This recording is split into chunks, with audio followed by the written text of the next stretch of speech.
Assalamualaikum warahmatullahi wabarakatuh. Oke, perkenalkan nama saya Wadiana. Saya dari kampus Tikom Ambon dengan jurusan Teknik Informatika. Pada video kali ini, saya akan menjelaskan apa itu algoritma penjadwalan dan bagian-bagiannya. Penjadwalan berkaitan dengan permasalahan memutuskan proses mana yang akan dilaksanakan dalam suatu sistem. Proses yang belum mendapatkan jatah alokasi dari CPU akan mengantri di ready queue. Algoritma penjadwalan berfungsi untuk menentukan proses manakah yang ada di ready queue yang akan dieksekusi oleh CPU. Bagian berikut ini akan memberikan ilustrasi beberapa algoritma penjadwalan. Algoritma penjadwalan dibagi menjadi dua, yaitu algoritma non-preemptive dan preemptive. Yang pertama adalah menggunakan algoritma non-preemptive. Bagian dari algoritma non-preemptive dibagi atas. Yang pertama yaitu FIFO, First In, First Out. FIFO adalah akronim untuk First In, First Out. Yang pertama masuk akan pertama keluar. Sebagai abstraksi yang berhubungan dengan cara mengatur dan memanipulasi data relatif terhadap waktu dan prioritas. Atau lebih sederhananya, FIFO salah satu teknik pengelolaan queue atau penanganan tugas yang bertumpuk, yaitu item yang pertama akan dikerjakan dahulu. Jadi intinya first in first out ini adalah proses yang dimana dia datang pertama maka dia akan keluar pertama juga. Contohnya di sini ada 5 proses. Ya, diketahui beberapa burst time, kalian bisa lihat pada tampilan ini. Kemudian yang ditanya ini kita buat Gantt chart-nya. Gantt chart-nya saya buat seperti ini. Yang pertama keluar adalah P1, otomatis yang pertama masuk kolom pertama pada Gantt chart adalah P1.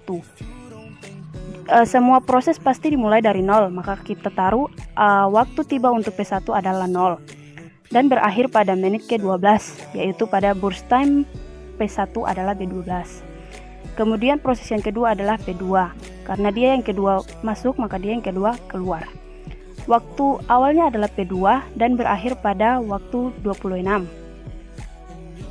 26 ini didapat dari waktu datang atau waktu tiba ditambah dengan burst time dari P2 14, yaitu 12 ditambah 14.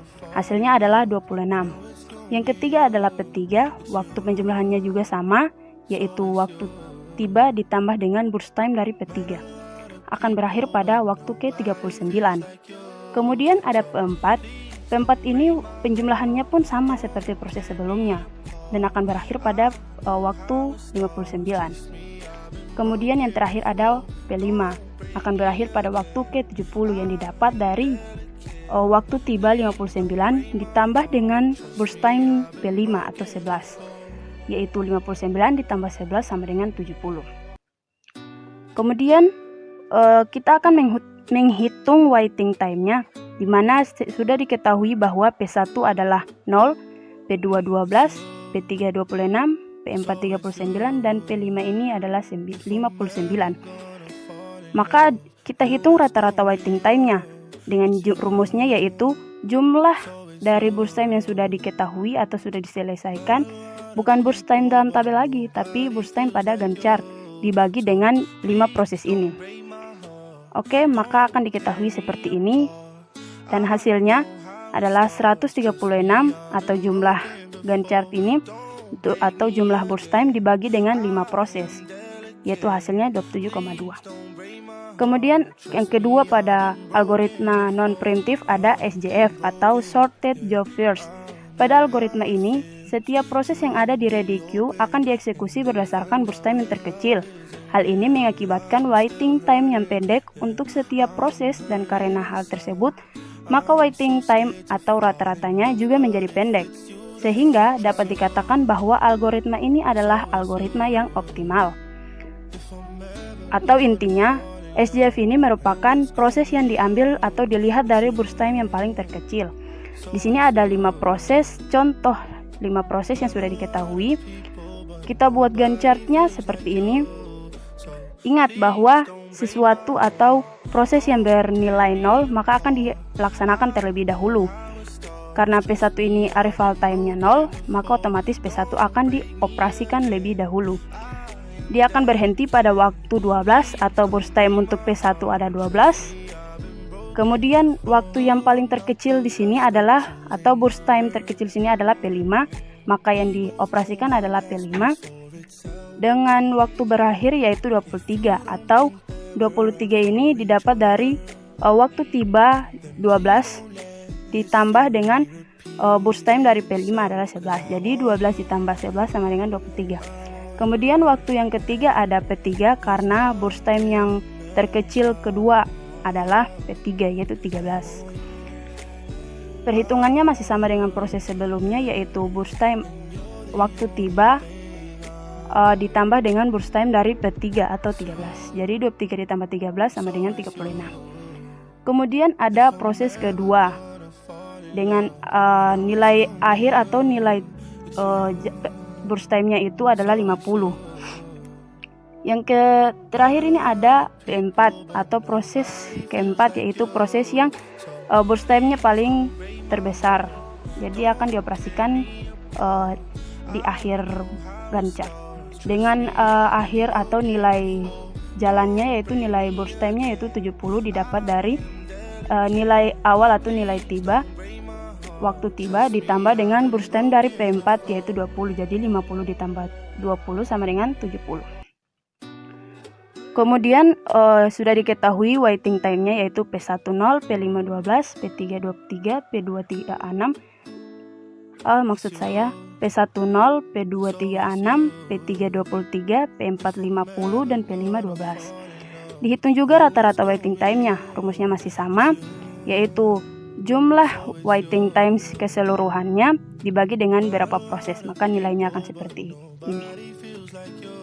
Yang ketiga sini ada HRRN atau rasio tertinggi berikutnya, merupakan strategi penjadwalan dengan prioritas proses tidak hanya berdasarkan fungsi waktu layanan, tetapi juga jumlah waktu tunggu proses. Begitu proses mendapat jatah pemrosesan, proses berjalan sampai selesai. Penjadwalan HRRN ini merupakan penjadwalan non-prediktif. Dia juga merupakan penjadwalan berprioritas dinamis. Penjadwalan ini juga untuk mengoreksi kelemahan SJF. HRRN adalah strategi penjadwalan non-prediktif dengan proses prioritas tidak hanya merupakan fungsi dari waktu layanan, tapi juga jumlah waktu tunggu proses. Jadi intinya HRRN ini merupakan proses yang dilihat nanti pada prioritas. Jadi prioritas yang tertinggi maka dia akan diproses. Di sini sudah ada contoh 5 proses dan kita buat Gantt chart-nya. Gantt chart yang sudah diketahui yaitu seperti tadi proses yang bernilai 0 maka akan dioperasikan terlebih dahulu. Jadi maka proses yang pertama yang dioperasikan atau diketahui burst time atau waktu akhirnya itu adalah P1 dengan waktu akhir adalah 12. Kemudian kita buat waiting time sementara. Waiting time sementara ini dibuat untuk mendapatkan prioritas. Jadi waiting time sementara ini menggunakan proses kedua dan proses ketiga. Bisa proses apa saja, tapi saya memilih untuk terurut. Saya membandingkan proses kedua ini seperti ini dan rumus untuk waiting time juga mas kalian sudah tahu pasti, yaitu burst time dikurang dengan arrival time. Tapi burst time di sini merupakan burst time dari 12 ini atau waktu berakhir yang sudah diketahui ini pada Gantt chart. Yaitu P2 sama dengan 12 dikurang 10 atau arrival time dari P2 sama dengan 12 sama dengan 2 dan P3 sama dengan 12 dikurang arrival time dari P3 8. Jumlahnya 8. Kita buat prioritasnya. Prioritasnya di sini memiliki rumus yaitu waiting time, jumlah waiting time yang baru ini ditambah dengan burst time dari P2 dan dibagi dengan burst time. Maka sudah diketahui P2 ini ditambah dengan burst time dari P2 yaitu 14 dibagi dengan burst time P2 yaitu 14. Mendapatkan 16 dibagi 14 sama dengan 1,14. Lakukan juga pada P3. Rumusnya masih sama untuk menghitung prioritas.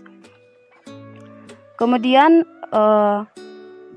jumlahnya ini bisa kita bandingkan. Kalian bisa lihat di sini mana yang prioritas hasilnya itu paling besar, yaitu P3. Jadi langsung saja buat pada Gantt chartnya. Proses yang kedua yaitu proses ketiga dengan waktu akhir atau burst time yaitu 25 yang didapat dari waktu awal ditambah dengan burst time pada tabel ya.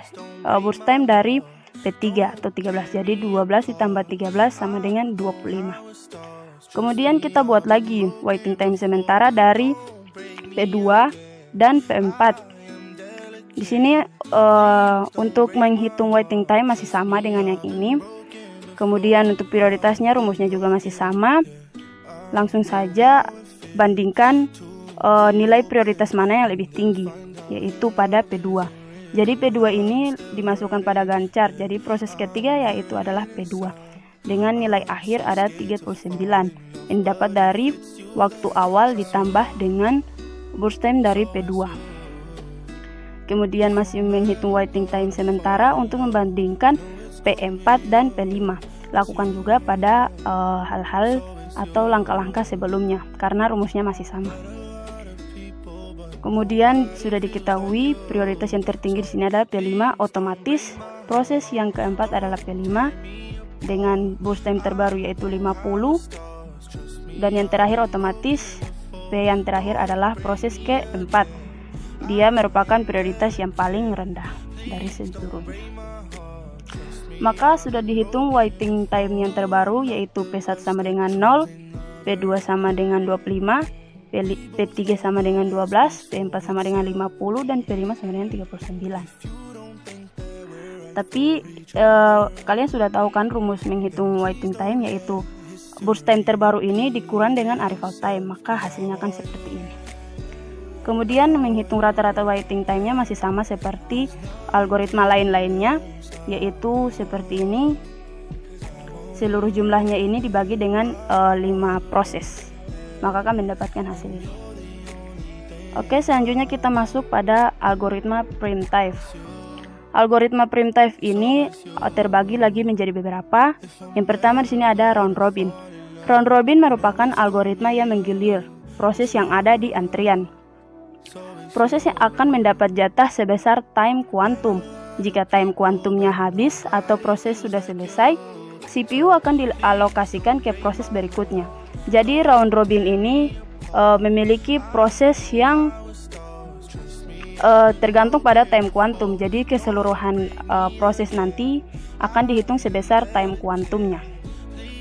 Oke, sebagai contoh di sini ada 4 proses di mana burst time-nya kalian bisa lihat, dan setiap proses ditandai dengan ada 4 warna dengan asumsi quantum time yaitu 4 meter per second. Kita buat time kuantumnya yaitu dengan asumsi 4 menit. Jadi di setiap proses itu 4 menit saja. Untuk P1 4 menit, P2 4 menit, P3 4 menit, dan P4 4 menit.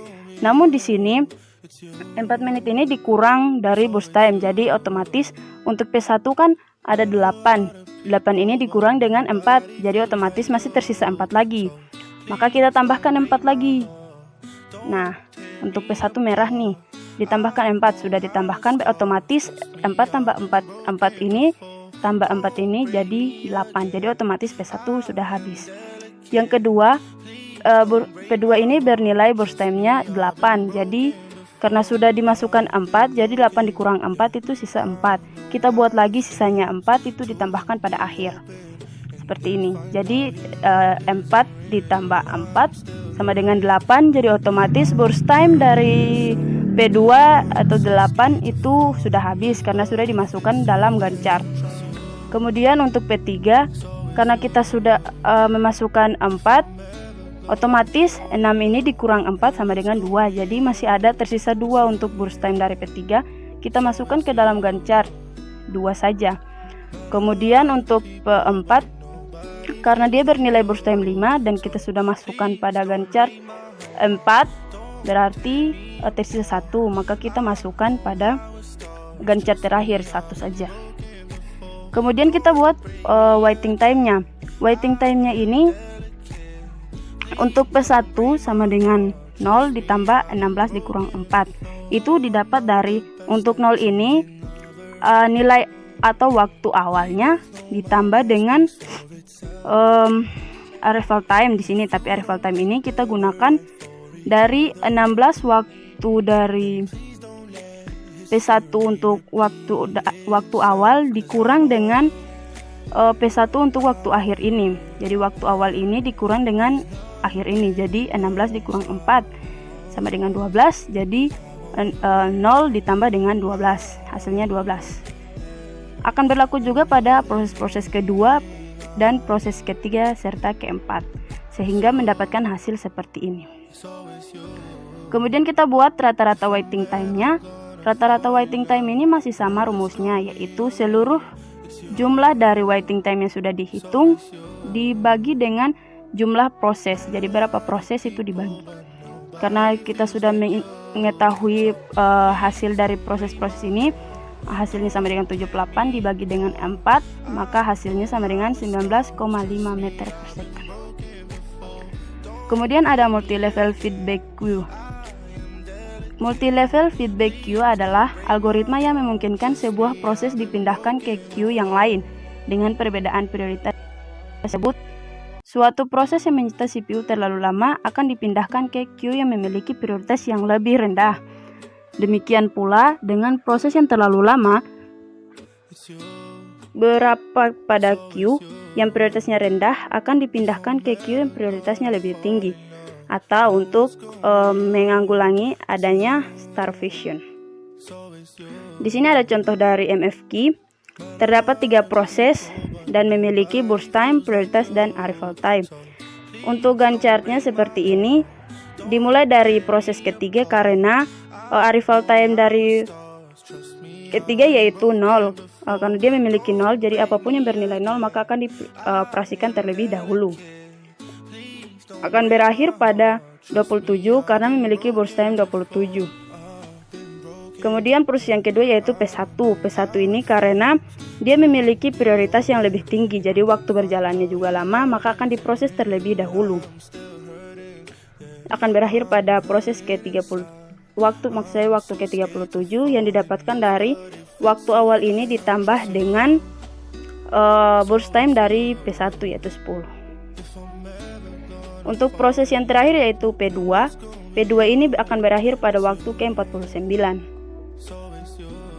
Kemudian kita tentukan waiting time-nya. Waiting time-nya di sini berarti P1 adalah 27, P2 adalah 37, dan P3 adalah 0. Kita buat rata-rata waiting time-nya. Rata-rata waiting time-nya ini masih sama. Jumlah keseluruhan ini atau hasil proses dibagi dengan jumlah proses, berapa proses. Jadi 27 ditambah 37 ditambah 0, hasilnya adalah 64. Dan dibagi dengan 3 akan menghasilkan 21,33 meter per second. Kemudian ada penjadwalan prioritas.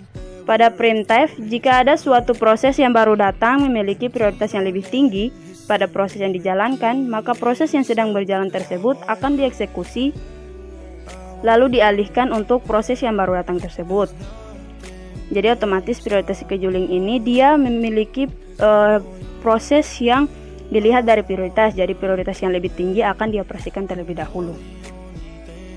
Di sini kita mulai dengan prioritas ke-2 karena memiliki prioritas yang paling tinggi yaitu 1. Dia prioritasnya muncul ke 1